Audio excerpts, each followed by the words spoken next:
ADHD dopamine tip of the day. My name is Rhonda Essling, licensed therapist, ADHD coach, and consultant with the ADHD Dopamine Collective.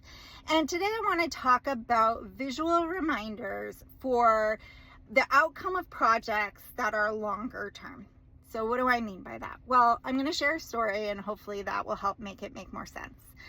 I love gardening. I love sitting in my garden when it's in full bloom. I love having cut flowers.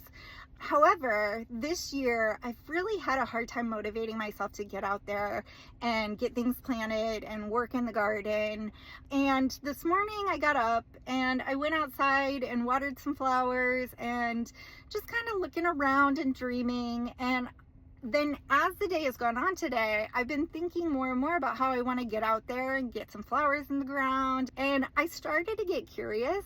Why am I feeling so motivated today to get out there? What is different? I've really been having a hard time motivating myself to get out there this year.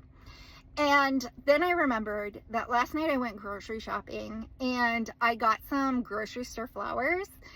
So when I walked down this morning to make my coffee, there was a vase full of colorful grocery store flowers on my island. I looked at them and it gave me so much joy, reminded me in a couple months when my cut flowers are all in bloom and I'm bringing in buckets of how much joy I get from just having gorgeous cut flowers that I grew and I can send them home with friends. My favorite way to share the garden is to send a ball jar full of pretty flowers home with friends. That was enough dopamine for me, enough of a reminder of why I love to do it and what's coming, that now I actually feel like I can do the hard stuff.